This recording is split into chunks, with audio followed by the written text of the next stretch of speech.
American Amy here. This is the latest update we have from Riviera Beach, Florida City Council.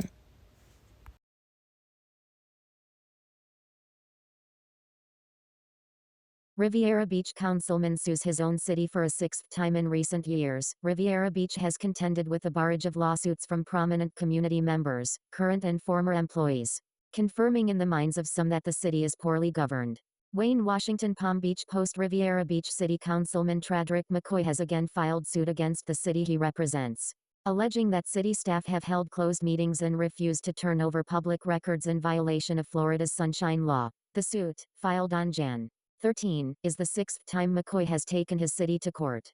Riviera Beach was named as a defendant in a pair of other McCoy suits, but his aim in those legal actions was to challenge the qualifications of other candidates for the office he now holds. McCoy himself was sued in October by a former city employee after the two got into an angry and profane argument.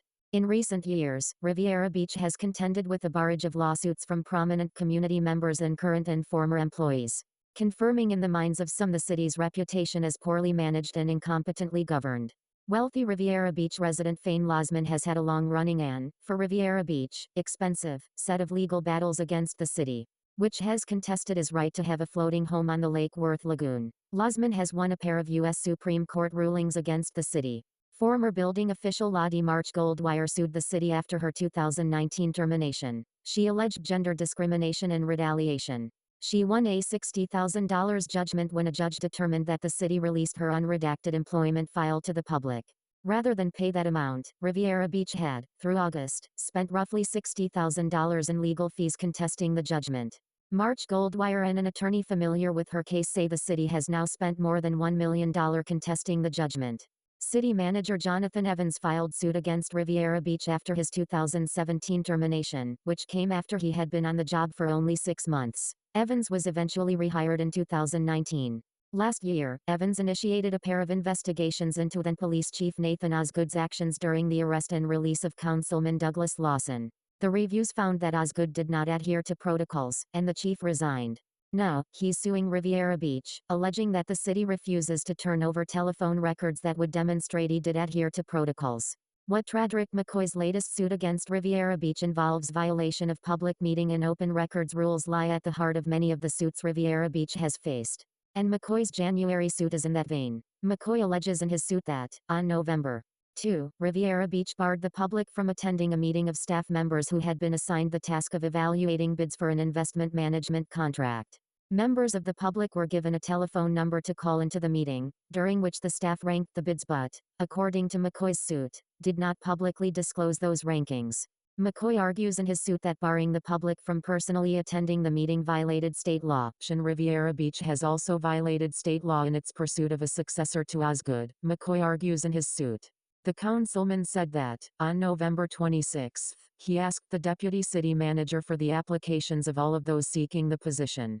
The defendant city did not respond in a reasonable time to acknowledge the request or furnish the records, McCoy's suit states.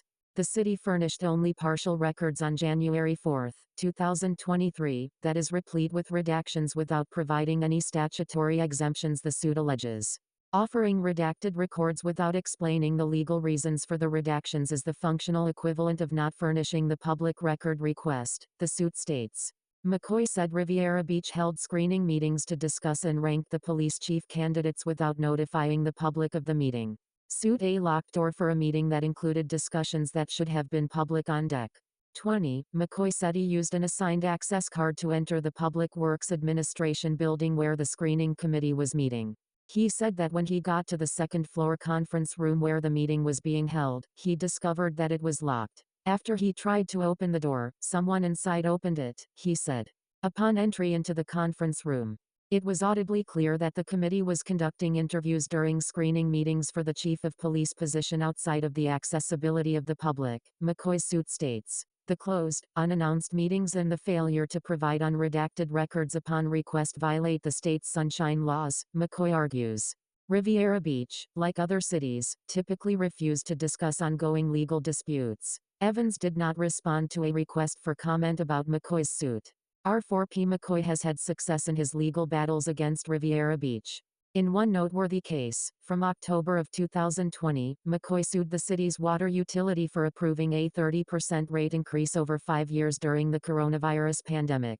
McCoy, who as a city council member serves on the utilities board, argued the city failed to give the public legal notice of the increase. That suit was settled in March, with the city agreeing to scrap the proposed rate increase. Acknowledging that it did not provide residents with sufficient notice of a potential increase and committing to paying the $751 in legal fees McCoy incurred in bringing the lawsuit. McCoy said at the time that the lawsuit will save taxpayers millions over the next 5 years. Riviera Beach is undergoing a building boom that has sparked hopes among many in the city that it is moving past its days of dilapidation and dysfunction. McCoy has raised questions about how that boom is being paid for, and he expressed no qualms about how his legal actions against the city might impact its perception. Our very first charge and responsibility as an elected councilperson is to conform to the statutes and general laws of the state of Florida, among others. He wrote in an email to the Palm Beach Post. The Constitution and statutes both recognize that all meetings of the government must be open to the public at all times. McCoy added that the concern here is about how some city staff have been continually unresponsive, in complete violation of the law. We are accountable to the people that elected us and even those that don't support us to uphold and follow the law. Wayne Washington is a journalist covering West Palm Beach, Riviera Beach and race relations at the Palm Beach Post. You can reach him at Washington@Post. Come and follow him on Twitter @WayneUAsh. Post help support our work. Subscribe today. SMS, Facebook, Twitter.